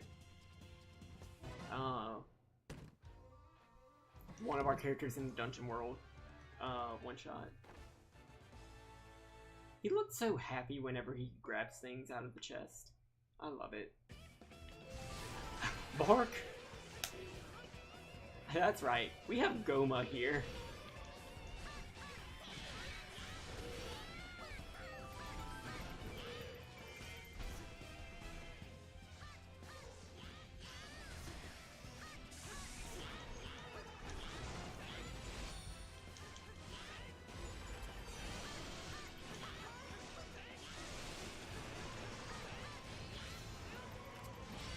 Once I Soul Cone Stunner a Lich, then I know I'll have it completed. Shit, spider, spider, spider. Need it, need it. Bye, Tetra. Bye, Felicia.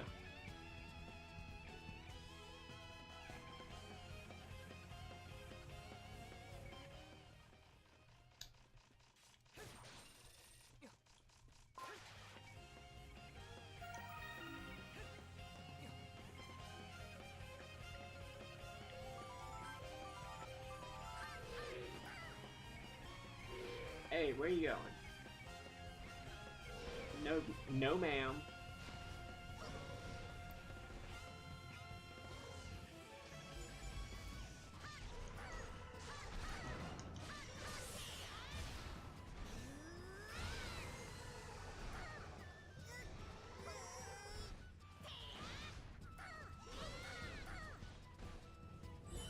We're about to lose this keep.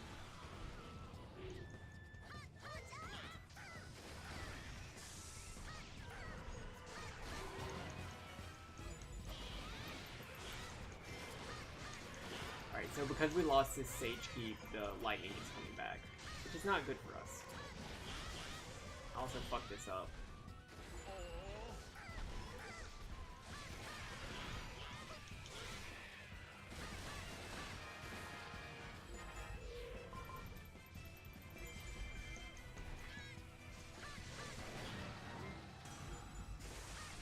Shit. Who can help Sia?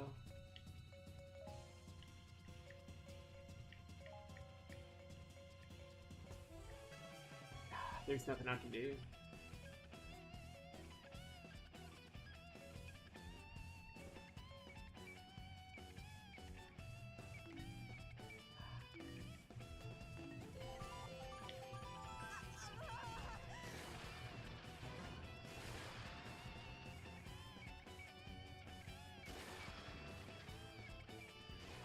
Okay, he's over there. I need Lana. Not here, but around.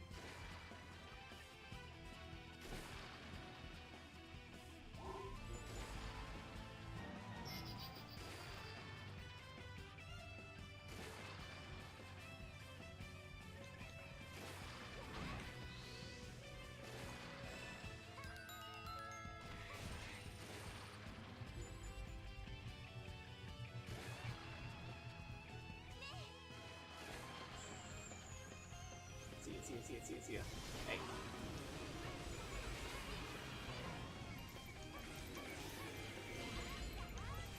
With his sail. I mean, I get that they did need Wind Waker characters. King Hyrule was a good choice, and I guess the sail did make sense. But it's very strange.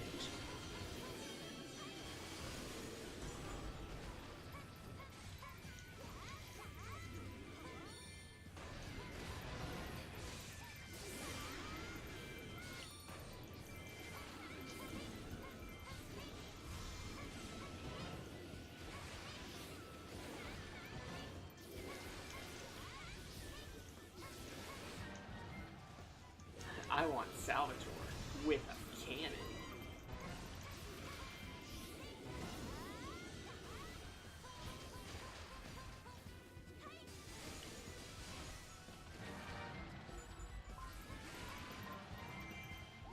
Alright. Go. What is Link doing?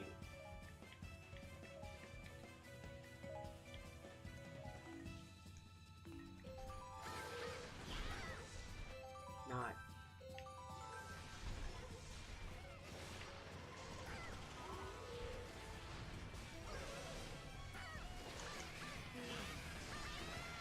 There we go.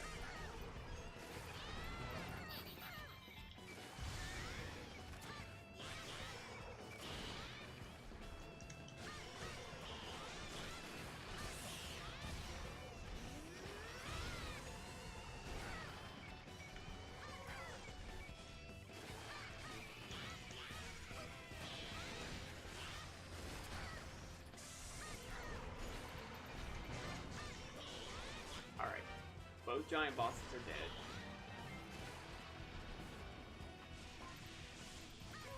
We are not safe from the lightning, but that should be... it's not going to be okay. Petra, go help them. Daphnis... You need to do better.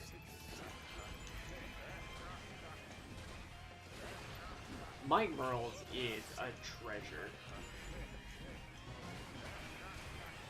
And his Happy Fun Hour is also great if you're homebrewing. And it's a great, like, sneak peek into Unearthed Arcana.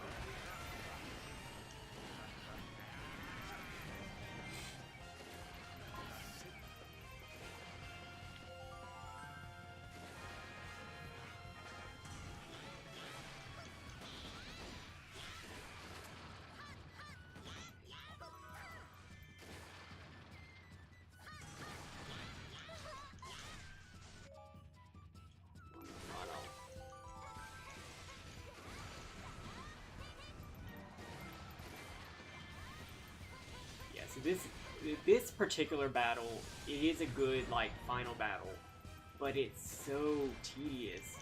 It's all about just crowd control and battlefield management.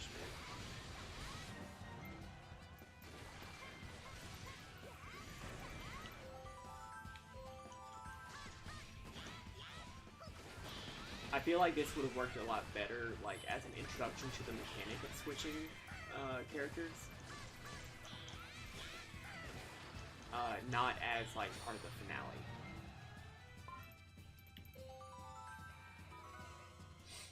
Alright. We're good. We're not going to be fighting lightning. Now, I need everyone to gather around Sia. Except Link, because he's bitten.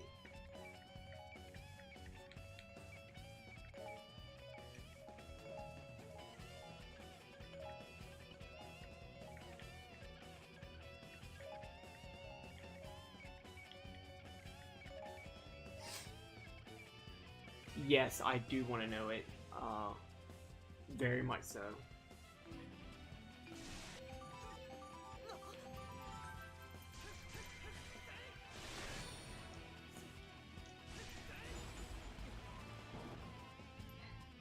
Waterdeep Dragon Heist.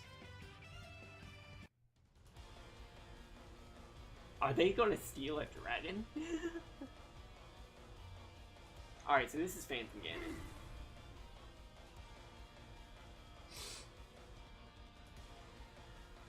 Is it going to be like a full-fledged adventure or like a mini-adventure?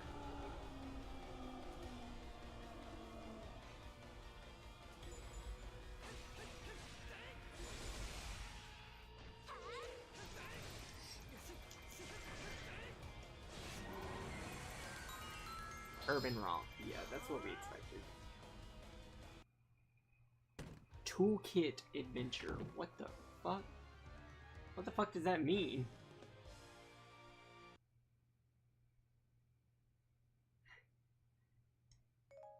Alright, I've just gotten some of my other groups talking about it too.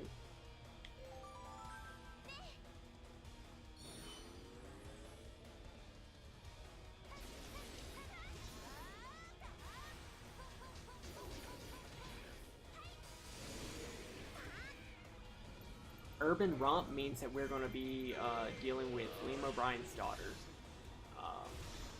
in a city.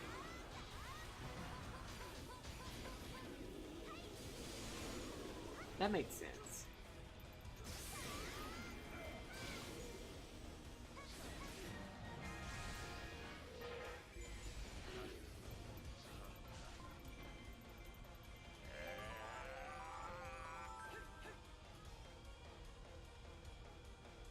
Link, what are you doing?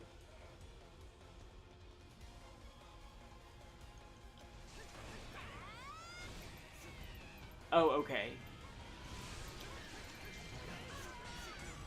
That's interesting. Curse of Strahd was also a very nice, non-linear, sandboxy kind of adventure.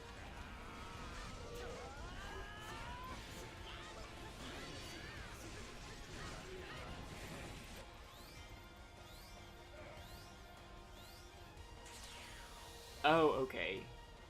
So it's not an epic adventure. I like that. I really like that.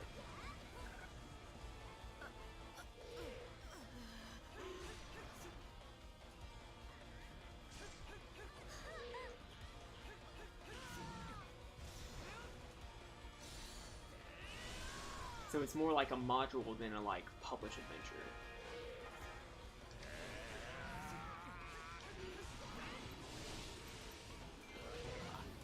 I guess those words are interchangeable, but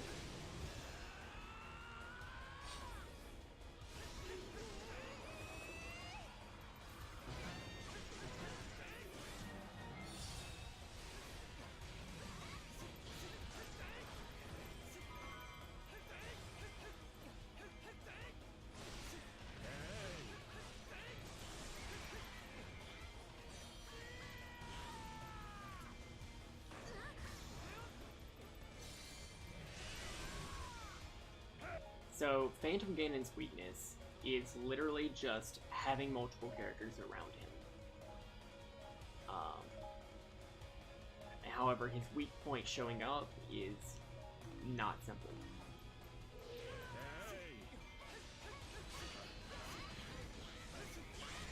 It's just you have to attack from behind. It's so hard to do.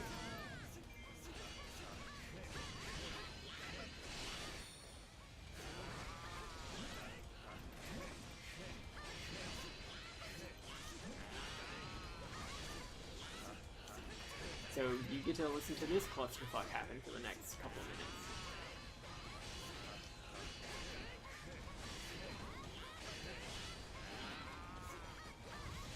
Waterdeep is going to be its own important character. So it's sort of like how Breath of the Wild is the character.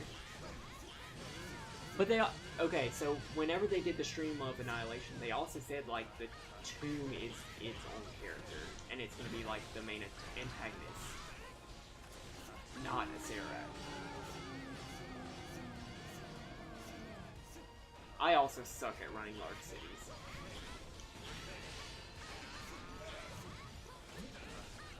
Like, literally, I just want to run every published thing so that I get better at seeing how they should be run and treated.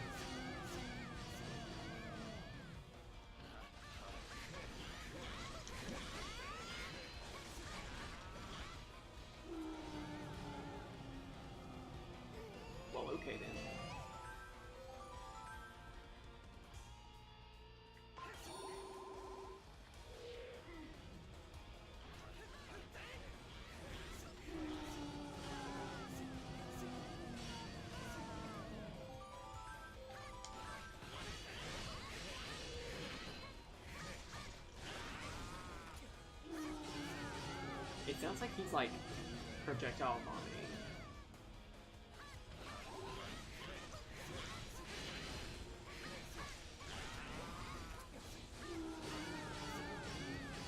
So like the Zentarium, the Xanathar, stuff like that. Okay, we finished it. Phantom Ganon has been destroyed. The piece of the Triforce has been returned. And C is not dead. Her magic has been restored.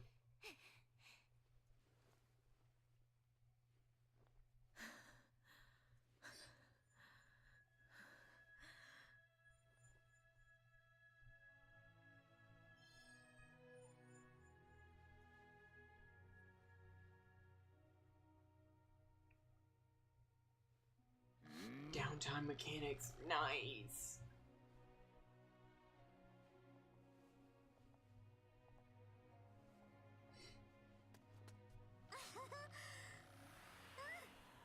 Alright, so now that Phantom Ganon has lost his power, we can close the wibbly wobbly, timey wimey plane shift stuff and return the world to normal. Sia is tavern management. Oh yeah, I love how Sia looks without the mask. You can actually unlock what both Lana and Sia look like before they split apart. They're wearing a very similar headpiece. It's always sunny in Waterdeep. Every published game ends up, it's always sunny in the Forgotten Realms. Right, and Lana and Sia go off exploring their, you know, I'm you sort of thing. Dealing with, you know, your evil twin. It's always fun. But they're going to go off and preserve the balance of the Triforce of Power, I guess. Or something. And that's how this game ends. Lots of dimension hopping, lots of timeline hopping. Lots of weird lore implications if this were canon, but it is not. So instead, we'll just be dealing with what we uncover tomorrow with Ocarina of Time. And I don't know when Silent Band is going to start his stream, but I'm sure it's going to be pretty damn soon. But yeah, I really like this game. I think it's a great game to play whenever you're bored or angry and you just need to do something monotonous that doesn't require a lot of focus. If you're listening to Critical Role, that's also good. The evil looking guy with the red hair, that was Volga.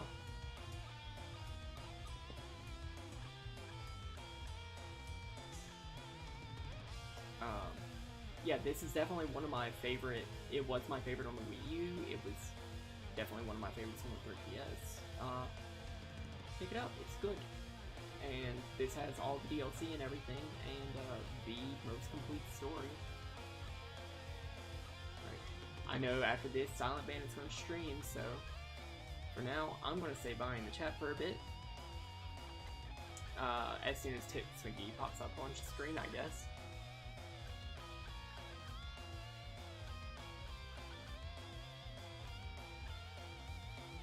What do you mean the evil person with red hair? Is it that guy? Because that's Ganon.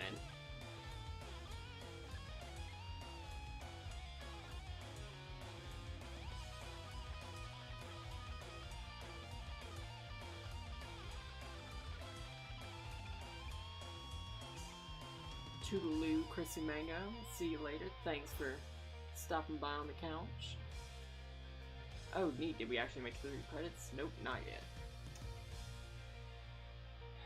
Move over to your bed and probably join until you fall asleep. Alright. Well, thanks for joining my stream, Osqueef. It's always a pleasure to have you on the couch. I know who Ganon is. I mean, some people don't. We had Demise all through the Skyward Sword playthrough. No one knew that he was Ganon. In this way, Oh, final lore bits. Later, pal. and See you on Sia the other bid side. Link and the others farewell. See you later. And resume Silent their Band. roles as guardians in the Valley of We'll Seers. finish off this little cutscene. And, yeah, then I'm gonna call it. So, thanks guys for joining. Wisdom. Courage. Together, Lana and Sia would protect the balance of the Triforce. In peace and harmony. Woo! We did it! Awesome. That's another game that we finished on stream. Cool stuff. I will see y'all later. After we pick up these. I promise I'm going to end it very soon. Alright, okay. This is enough. Look at distraction. Bye, guys.